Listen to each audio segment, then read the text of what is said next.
보실 말씀은 요한복음 8장 31절에서 59절인데 조금 깁니다. 그래서 우리 화면에 51절부터만 제가 준비해 드렸고요.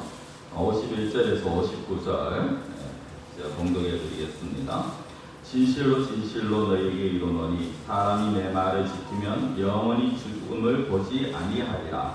유대인들이 이르되 지금 내가 귀신 들린 줄을 아노라. 아브라함과 선지자들도 죽었거늘 이 말은 사람이 내 말을 지키면 영원히 죽음을 맛보지 아니하리라 하니 너는 이미 죽은 우리 조상 아브라함보다 크냐? 또 선지자들도 죽었거늘 너는 너를 누구라 하느냐?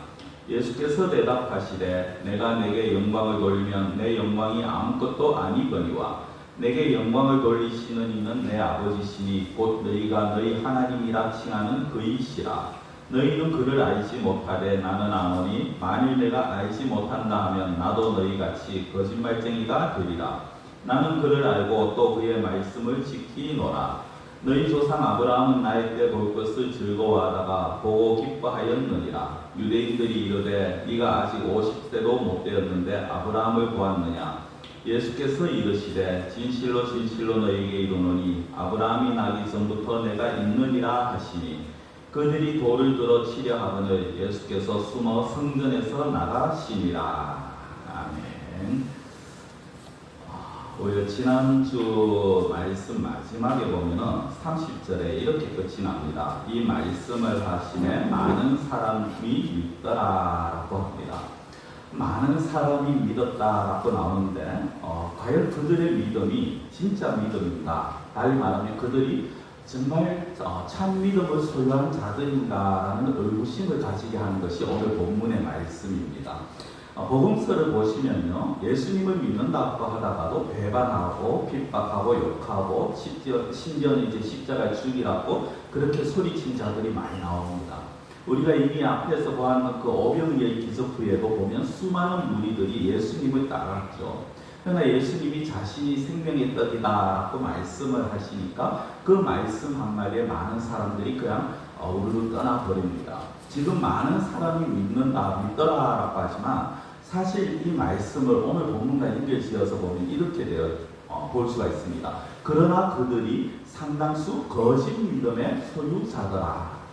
이게 지금 오늘 말과 전혀 말 단어도 안 맞가는 것 같은데요. 이 말이 왜 나오느냐? 오늘 이제 제가 본문의 말씀을 좀 드리려고 합니다. 오늘 먼저 31절을 다시 보시면 이렇게 나옵니다. 그러므로 예수께서 자기를 믿은 유대인들에게 이르시되 너희가 내 말에 거하면 참으로 내 제사가 되고 라고 합니다. 자, 여기에 누구에게 말씀하시느냐면 자기를 믿은 유대인들에게 라고 합니다. 이 앞에 30절에 나오는 많은 사람이 예수를 믿더라라고 했을 때 그 예수를 믿는다는 그들입니다. 근데 그 예수님의 말씀이 그들에게 하시는데 실제는 오늘 단어 그대로 하면요, 너희가 내 말에 거하면 참으로 내 제사가 되고 라고 하시지만 그러나 이거를 조금만 약간 살짝 이제 의역해서 보면은 이렇게 되는 겁니다.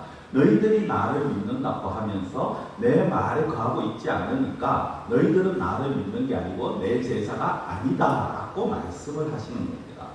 사실 당시에 예수님을 믿는다고 하는 자들에게 상당히 큰 용기가 필요합니다. 어떤 용기입니까? 예수님을 믿음으로 인해서 출교를 당할 수도 있고요. 자기 동족에게서 내침을 당할 수도 있고 온갖 핍박을 당할 수도 있습니다. 요즘으로 말하면 직장에서 쫓겨날 수도 있고 집안에서 추출을 당할 수도 있습니다. 그런 상황 속에서도 내가 예수를 믿겠다고 따라 나섰다? 이거 굉장히 큰 용기가 필요한 거죠. 그러면 우리 같으면 어떻게 됩니까? 이런 자들을 보면 만약에 이런 사람이 교회에 왔어요. 그 목사 어떻게 해야 되죠? 정말 대단하십니다. 훌륭하십니다. 같이 힘냅시다. 같이 잘해봅시다. 이렇게 해야 됩니다. 그런데 이런 나온 사람들에게 예수님이 어떻게 말씀하시느냐면 그들을 칭찬하고 격려하는 것이 아니라 너희들이 가짜다. 너희들이 거짓 믿음이다라고 오히려 그들을 몰아붙인다라는 거죠. 왜 그렇습니까? 사람의 눈으로는 알 수 없는 부분을 예수님은 아시는 거죠.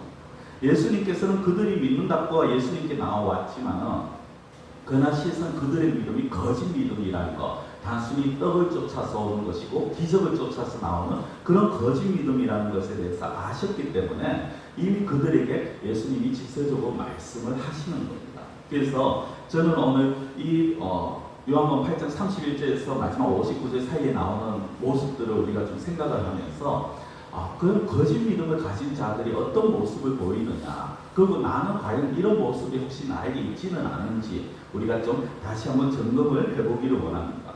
첫 번째, 거짓 믿음을 가진 자들은요, 구원의 필요성을 절실히 느끼지 못합니다. 이걸 반말로 말하면 영적 절박성의 결여다. 영적으로 절박함이 없다라는 거예요. 영적으로 절실함이 결여되었다, 없다라는 거죠. 성경은 사도행전을 보면은 예수님이 부활승천 후에 베드로가 예루살렘에서 설교를 합니다. 그때 무리들의 반응 혹시 아십니까? 성경을 보면서 뭔가 좀 기억이 나십니까?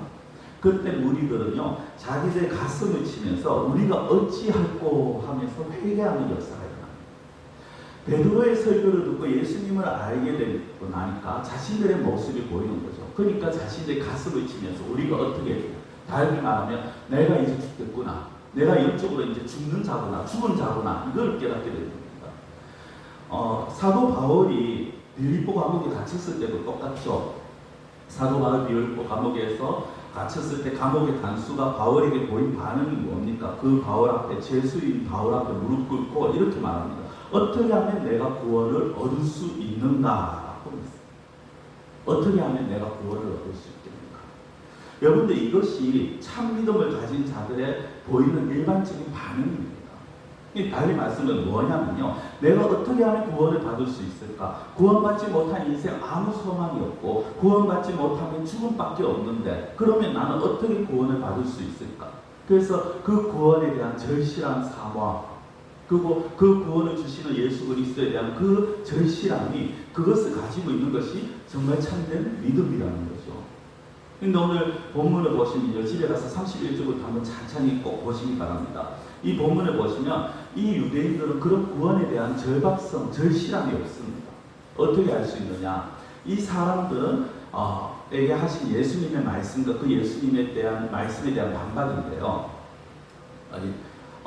예수님께서 이 유대인들에게 종이라는 표현을 하시죠. 실상 이 세상의 모든 사람은 종입니다. 그렇죠? 죄의 종입니다. 죄의 종이었고 또 여전히 죄의 종 가운데 얽매여 있는 사람들이 있습니다. 그래서 32절에 보면 자유를 언급하시는데요.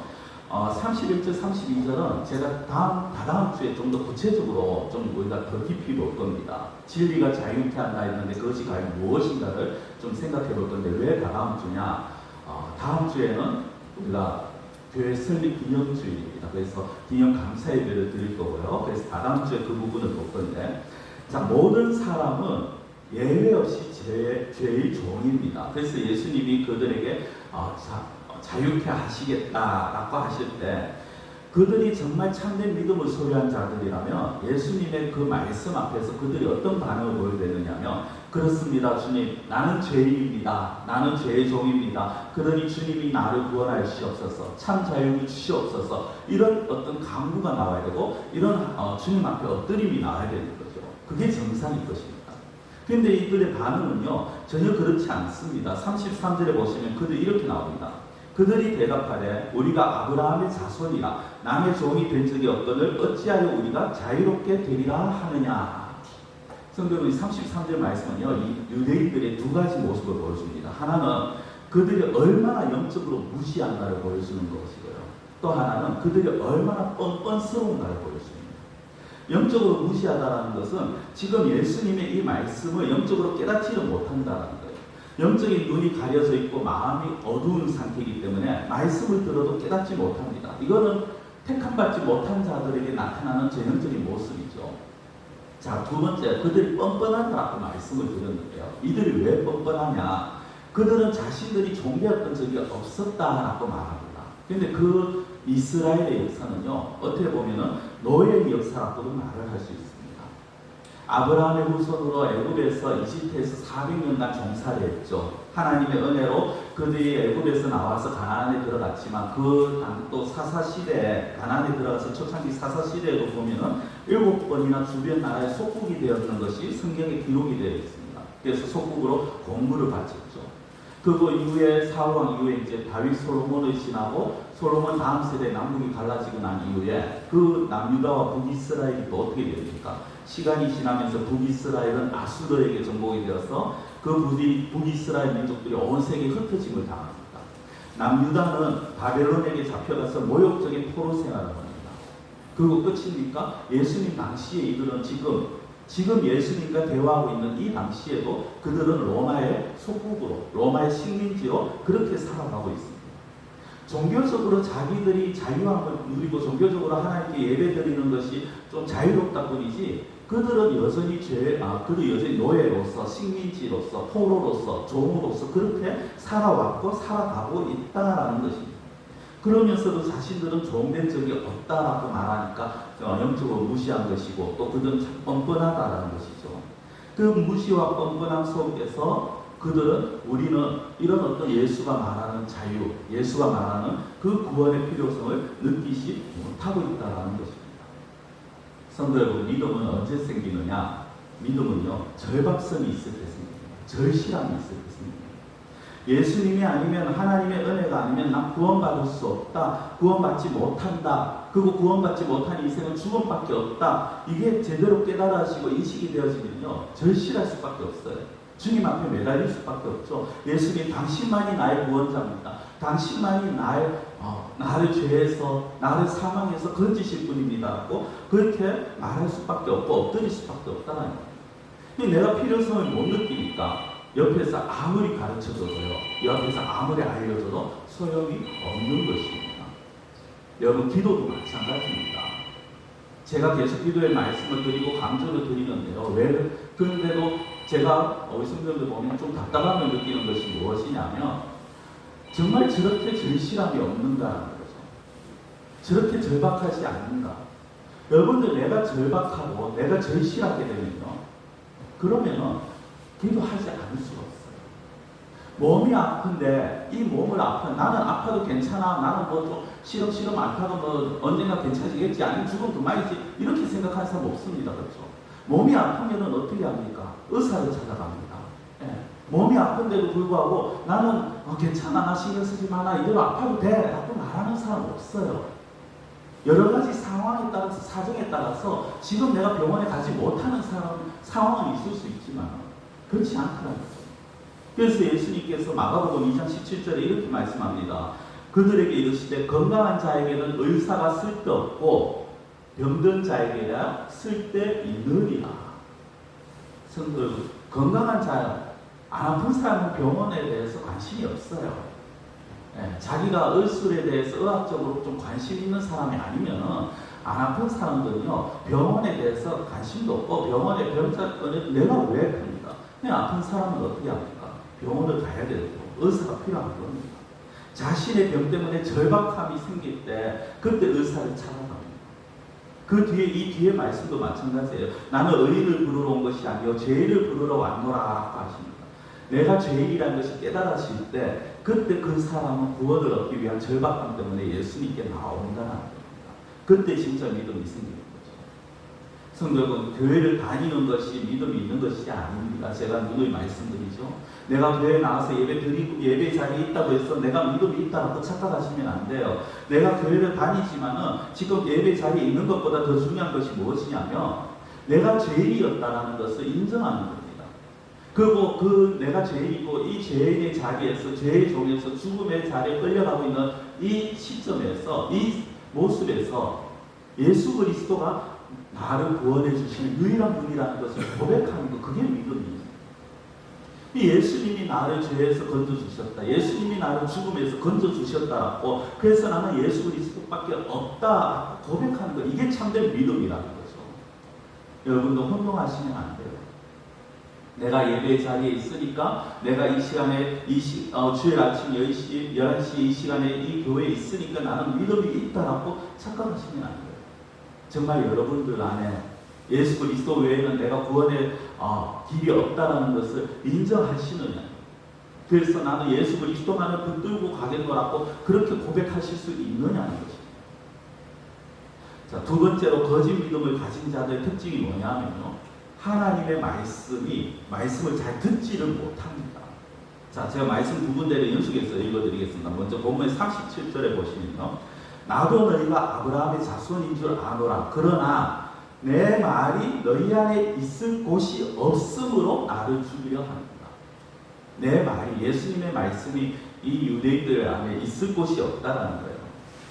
자, 그 다음 43절. 어찌하여 내 말을 깨닫지 못하느냐? 이는 내 말을 들을 줄 알지 못함이로다.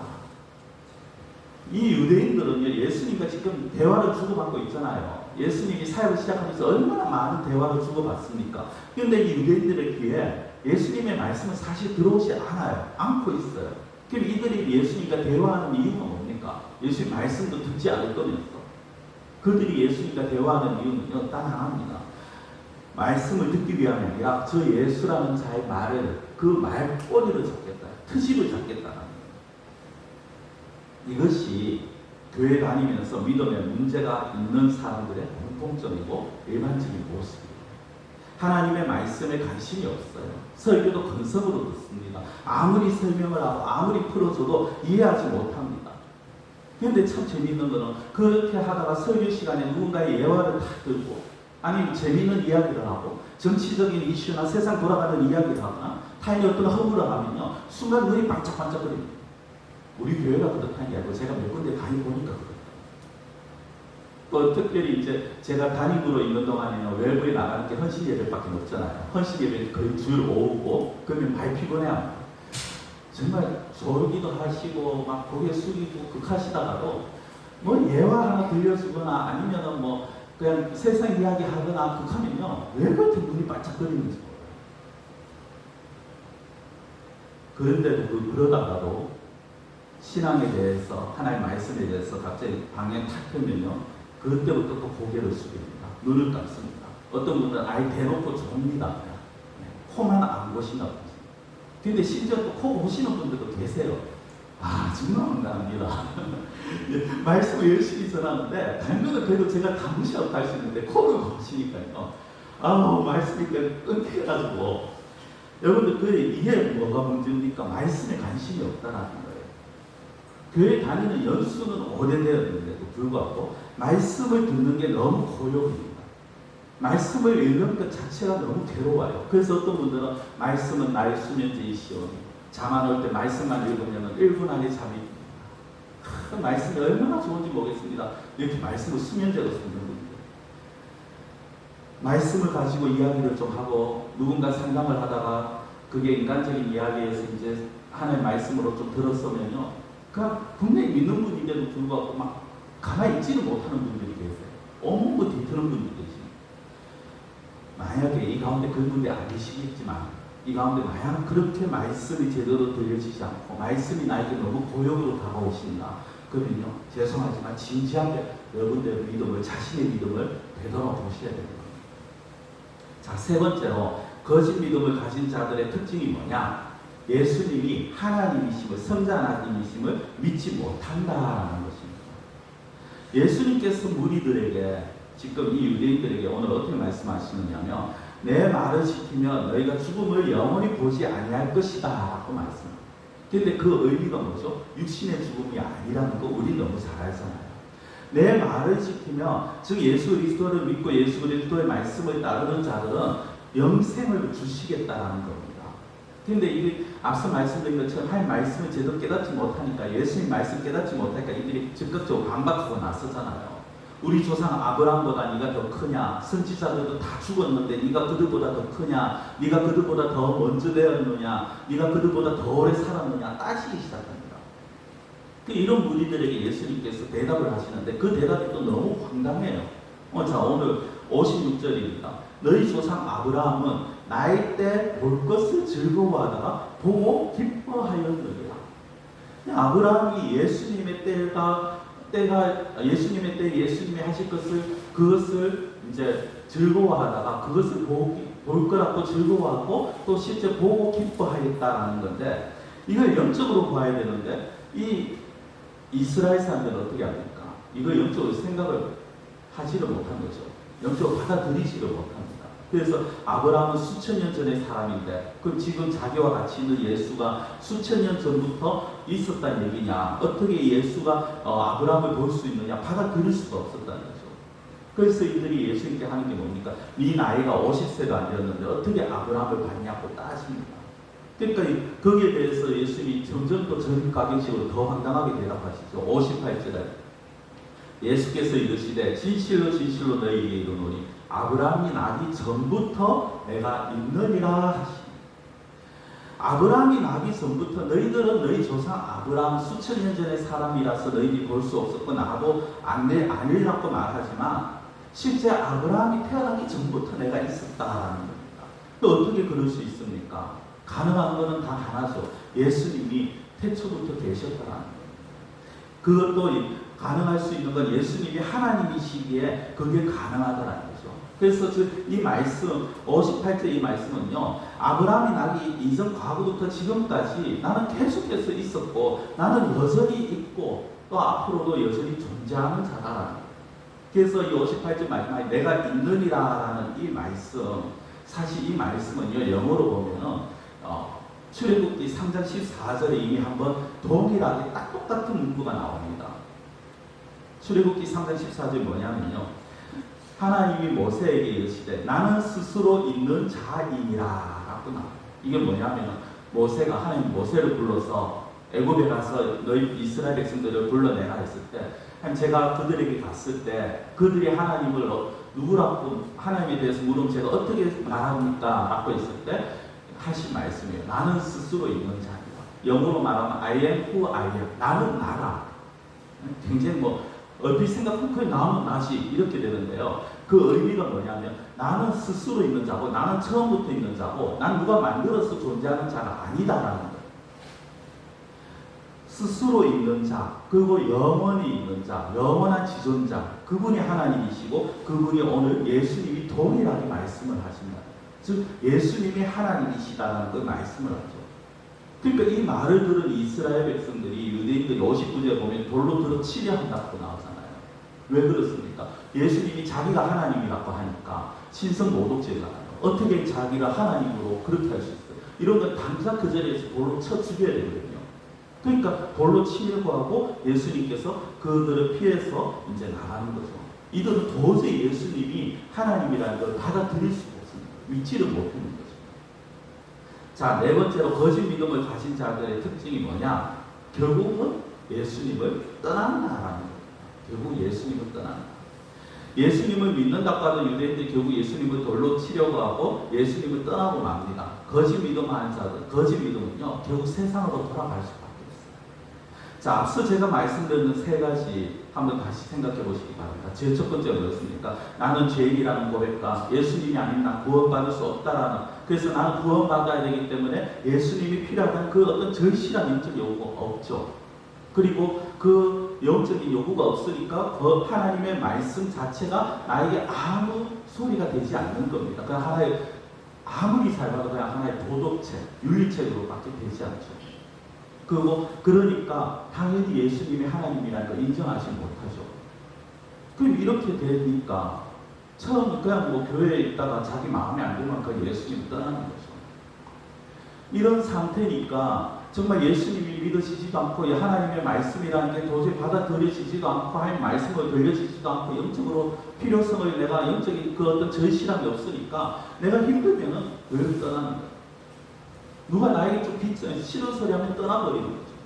하나님의 말씀대로 살자고 제가 계속 어떤 교회에서 뭔가를 요구를 하고 우리가 이렇게 해야 됩니다라고 할 때 그게 내 마음에 도저히 맞지 않으니까 저는 다른 교회로 가겠습니다.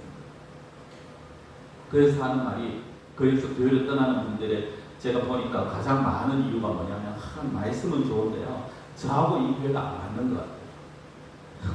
저하고 이 교회가 안 맞는 것 같아요. 저는 좀 더 작은 교회 가서 봉사하겠습니다. 저는 좀 큰 교회 가서 그 예배에만 집중하겠습니다. 온갖 핑계를 다 대죠. 근데 그 안에 내면이 뭡니까? 참된 믿음이 없는 거거든요. 언젠가 기회가 되면 또 말씀을 드리겠습니다만 정말 진실된 참된 믿음을 가진 자들은요, 이 교회 안에서 하나님이 나에게 원하시는 게 무엇인가를 발견할 거예요.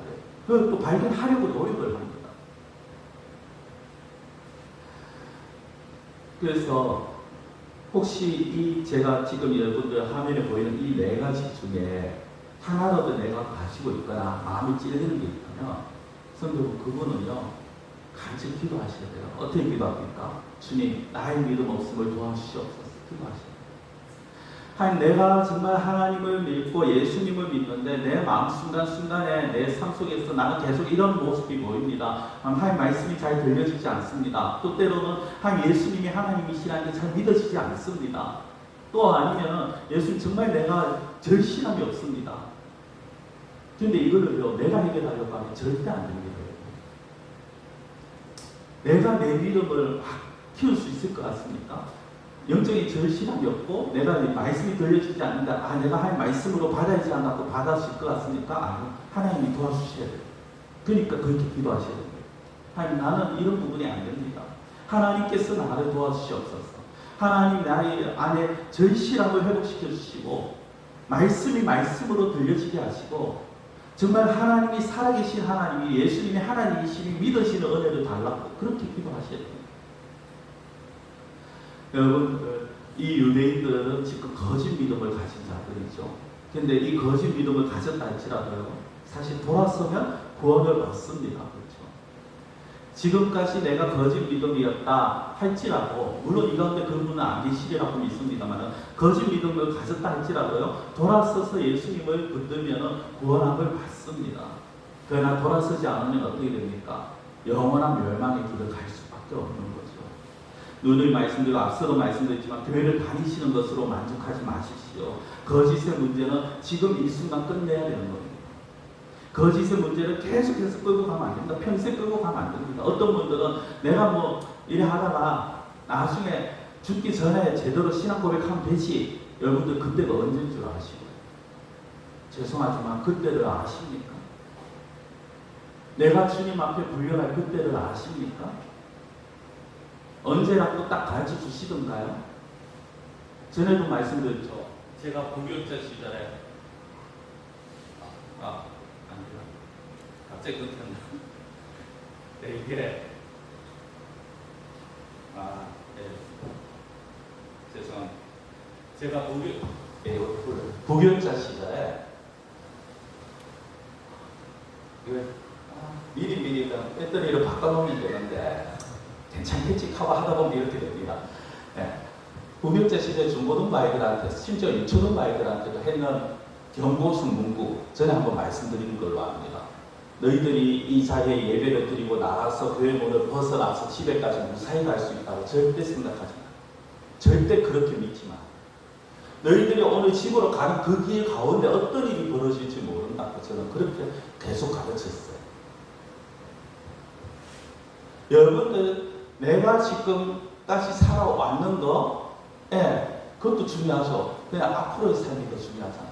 그리고 우리는 솔직하지만 내가 몇 살까지 살 거라 그렇게 장담하지 마십시오. 여러분들, 언제 우리는 주님 앞에 불려갈지 몰라요. 어떤 분들은 사고로 갑작스럽게 돌아가실 수도 있어요. 뭐 죄송한 표현입니다만 그렇게 안 되면 좋지만 그럴 수도 있어요. 그런데 그때 가서 내가 믿음을 구하고 내가 그때 예수님을 다시 제대로 믿으면 되지 어떻게 상담할 수 있습니까? 여러분들, 신앙의 문제는요, 믿음의 문제는 내가 마음에 결단하고 바로 바꾸셔야 돼요. 앞으로 하면 되지, 천천히 하면 되지, 뭐 내일부터 하면 되지, 절대 그렇게 생각하시면 안 됩니다. 이제까지 잘 믿지 못했어도 상관없어요. 일단 지금 여러분들이 이 자리에서 하나님 앞에 있잖아요. 이 자리에 여러분들 어쨌든 호흡을 하고 있고 숨을 쉬고 계시고 생명이 있잖아요. 그럼 지금 바꾸셔도 돼요. 내가 이제까지 제대로 신앙생활을 하지 못했다? 그럼 지금부터라도 제대로 신앙생활 하시면 되는 거예요. 제대로 믿음을 가지시면 되는 거예요. 그게 바로 그걸 하나님께서 원하시는 거예요. 너 이제까지 신앙생활 제대로 못했잖아. 그럼 너 그것 때문에 너는 책임져. 너 모습 보니까 내가 너 도저히 받아들일 수 없어. 아니에요. 하나님이 이 말씀을 하시고요. 어떤 면에서 보면 여러분들이 지금 이 시간 숨을 쉬고 하나님의 말씀을 듣고 있다는 것 자체가 하나님께서 여러분들에게 기회를 주시는 거라는 거예요. 이제까지 살아왔으니까 별 문제가 없겠지라고 생각하시면 큰 착각이고 오산입니다. 하나님은 참으시는 거예요. 여러분들이 돌아오기를 참으시는 겁니다. 예수님을 믿는다 하면서도 계속해서 거짓 믿음을 가진 자처럼 살아간 그 자리에서 돌아오기를 원하시는 거예요. 예레미야 15장 15절 말씀입니다. 보시기 바랍니다. 여호와여 주께서 하시오니 원하건대 주는 나를 기억하시며 또 나를 돌보시사 나를 박해하는 자에게 보복하시고 그 다음 한번 잘 들어보시죠. 주의 오래 참으심으로 말미암아 나를 멸망하지 아니하게 하옵시니. 하나님께서 나에 대해서 오래 참으세요. 여러분도 우리가 잘못했는데도 하나님께서 벌 주시면요, 우리는 이 자리에 가만히 온전하게 앉아 있을 것 같습니까? 어디가 부러져도 벌써 부러졌고 큰 코 다쳤죠. 그럼에도 불구하고 우리가 이 자리에 이렇게 건강하게 그래도 사지육신 멀쩡하게 예배 드릴 수 있는 건요, 하나님께서 우리를 멸망하지 않게 하시기 위해서 오래 참고 계시는 거예요. 그런데 많은 사람들이 이걸 착각해요. 하나님께서 이제까지 참으셨으니까 앞으로도 참으시겠지. 아니요. 참으심도 기한이 있습니다. 그래서 여러분들한테 하나님 말씀이 들려지면요, 그때 돌아서셔야 돼요. 하나님께서는 돌아오시기를 오래 참고 또 참으시지만 그 끝은 반드시 있다는 거예요. 그래서 앞서 말씀드렸지만 내 믿음에 뭔가 문제가 있는 것 같다라고 생각되시면 앞서 말씀드린 것처럼 하나님 나 도와주십시오.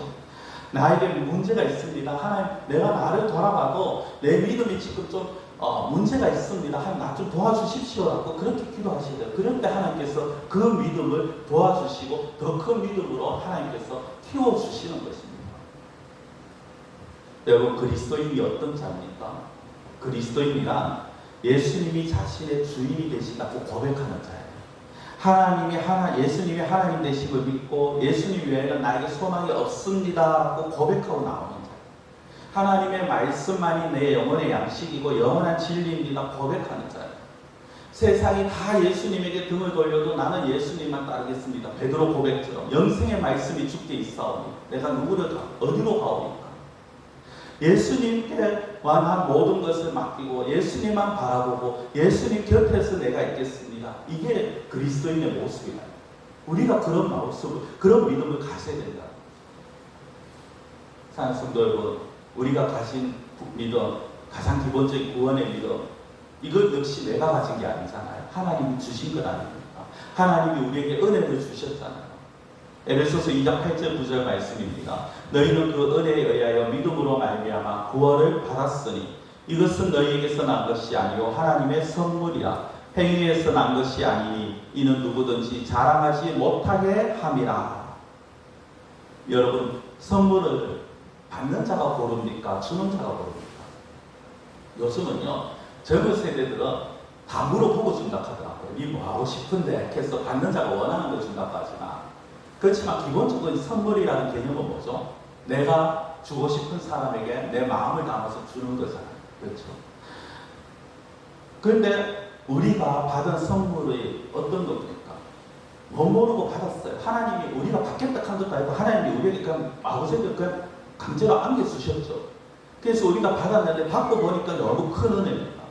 그래서 그 은혜가 우리로 알고 어떻게 합니까?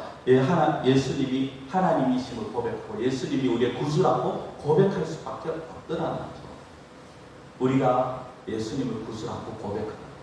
이게 우리가 구원받았다는 증거 아닙니까? 내가 내 입으로 예수님이 나의 구원자가 되십니다. 하나님이 나의 주인이 되십니다. 나의 아버지가 되십니다. 이걸 우리가 우리 입으로 고백할 수 있다면 우리는 구원받았죠. 그러면 이제 우리의 믿음은 어떻게 해야 될까요? 구원을 받았음에도 불구하고 선물을 받았음에도 불구하고 우리는 언제까지 이 유대인들처럼 거짓 믿음을 가지면서 거짓 믿음을 가진 자처럼 그렇게 살아가시겠습니까? 이제 우리가 받은 은혜를 생각해야 안 되겠습니까?